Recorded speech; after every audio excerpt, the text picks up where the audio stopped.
ਉਹ ਇਮੀਗ੍ਰੇਸ਼ਨ ਨੂੰ ਲੈ ਕੇ ਹੈਗੀ ਆ। ਟੈਕਸਸ ਦੇ ਗਵਰਨਰ ਨੇ ਇੱਕ ਜਿਹੜਾ ਪਾਰਕ ਆ, ਪਬਲਿਕ ਪਾਰਕ ਆ, ਉਹ ਆਪਣੇ ਕਬਜ਼ੇ ਦੇ ਵਿੱਚ ਲੈ ਲਿਆ ਆ। ਇਹ ਉਹ ਪਾਰਕ ਆ ਜਿੱਥੇ ਜੋ ਅਨਡਾਕੂਮੈਂਟਡ ਬੰਦੇ ਆ ਜਦੋਂ ਕ੍ਰਾਸ ਕਰਦੇ ਆ, ਉੱਥੇ ਬਾਰਡਰ ਪੈਟਰੋਲ ਏਜੰਟਸ ਉਹਨਾਂ ਦੀਆਂ ਐਪਲੀਕੇਸ਼ਨ ਜੋ ਵੀ ਆ ਉਹ ਪ੍ਰੋਸੈਸ ਕਰਦੇ ਹੈਗੇ ਆ। ਸੋ ਟੈਕਸਸ ਦੇ ਗਵਰਨਰ ਗ੍ਰੈਗ ਐਬਟ ਨੇ ਉਸ ਪਾਰਕ ਨੂੰ ਆਪਣੀ ਸਟੇਟ ਦੇ ਕਬਜ਼ੇ ਦੇ ਵਿੱਚ ਲੈ ਕੇ ਬਾਰਡਰ ਪੈਟਰੋਲ ਏਜੰਟਸ ਦੀ ਜਿਹੜੀ ਐਂਟਰੀ ਆ ਉਹ ਬੰਦ ਕਰਤੀ ਆ ਤੇ ਉੱਥੇ ਟੈਕਸਸ ਦੇ ਜਿਹੜੇ ਨੈਸ਼ਨਲ ਗਾਰਡਸ ਆ ਉਹਨਾਂ ਨੂੰ ਡਿਪਲੋਏ ਕਰ ਦਿੱਤਾ ਹੈਗਾ।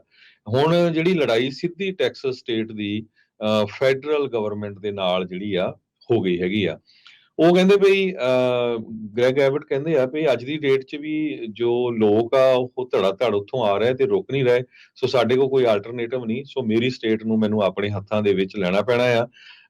ਤੇ ਬਾਰਡਰ ਪੈਟਰੋਲ ਏਜੰਟਸ ਨੂੰ ਉਹਨਾਂ ਦੀਆਂ ਡਿਊਟੀਆਂ ਨਾ ਕਰਨ ਦੀ ਬਾਬਤ ਹੁਣ ਜੋ ਫੈਡਰਲ ਗਵਰਨਮੈਂਟ ਆ ਉਹ ਕੀ ਐਕਸ਼ਨ ਲੈਂਦੀ ਹੈਗੀ ਆ। ਅੱਜ ਸਵੇਰੇ ਸੁਪਰੀਮ ਕੋਰਟ ਦੇ ਵਿੱਚ ਵੀ ਇੱਕ ਜਿਹੜਾ ਕੇਸ ਆ ਉਹ ਫਾਈਲ ਕੀਤਾ ਗਿਆ ਆ ਇਸ ਦੇ ਸੰਬੰਧ ਦੇ ਵਿੱਚ ਵੀ ਜੋ ਬਾਰਡਰ ਪੈਟਰੋਲ ਏਜੰਟਸ ਤੇ ਫੈਡਰਲ ਨੈਸ਼ਨਲ ਗਾਰਡਸ ਆ ਉਹਨਾਂ ਨੂੰ ਐਕਸੈਸ ਨਹੀਂ ਦਿੱਤਾ ਜਾ ਰਿਹਾ। ਇਹ 2.5 ਮੀਲ ਲੰਮਾ ਏਰੀਆ ਹੈਗਾ ਜਿੱਥੋਂ ਦੀ ਵੱਡੀ ਗਿਣਤੀ ਦੇ ਵਿੱਚ ਲੋਕ ਆ ਉਹ ਮੈਕਸੀਕੋ ਵਾਲੀ ਸਾਈਡ ਤੇ USA ਦੇ ਵਿੱਚ ਐਂਟਰ ਹੁੰਦੇ ਆ। ਇੱਕ ਟਾਈਮ ਦੇ ਉੱਤੇ ਤਾਂ ਗ੍ਰੈਗ ਐਬਟ ਉਹਨਾਂ ਨੇ ਇਹ ਵੀ ਕਹਿਤਾ ਸੀ ਵੀ ਤੁਸੀਂ ਜਿਹੜੀਆਂ ਗਨ ਆ ਉਹ ਵੀ ਗੋਲੀਆਂ ਵੀ ਚਲਾ ਸਕਦੇ ਹੈਗੇ ਆ। ਸੋ ਉਹਦਾ ਜਿਹੜਾ ਕਾਫੀ ਵਿਰੋਧ ਹੋਇਆ।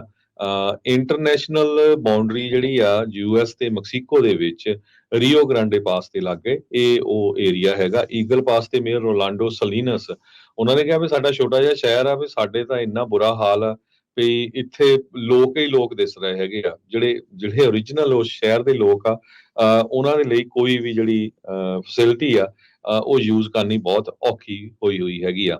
ਮਾਈਕਲ ਪੈਰੀ ਸਪੋਕਸਪਰਸਨ ਆ ਟੈਕਸਸ ਮਿਲਟਰੀ ਡਿਪਾਰਟਮੈਂਟ ਦੇ ਜੋ ਨੈਸ਼ਨਲ ਗਾਰਡਸ ਨੂੰ ਓਵਰਸੀ ਕਰਦੇ ਹੈਗੇ ਆ। ਉਹ ਕਹਿੰਦੇ ਆ ਵੀ ਅਸੀਂ ਇਲੀਗਲ ਕ੍ਰਾਸਿੰਗ ਜੋ ਮਾਈਗ੍ਰੈਂਟਸ ਦੇ ਰਾਹੀਂ ਆ ਉਹ ਟੋਟਲੀ ਬੰਦ ਕਰਨ ਜਾ ਰਹੇ ਹੈਗੇ ਆ। ਇਸ ਪੁਆਇੰਟ ਦੇ ਉੱਤੇ ਕੋਈ ਵੀ ਕਹਿੰਦੇ ਅਸੀਂ ਐਂਟਰ ਨਹੀਂ ਹੋਣ ਦੇਵਾਂਗੇ।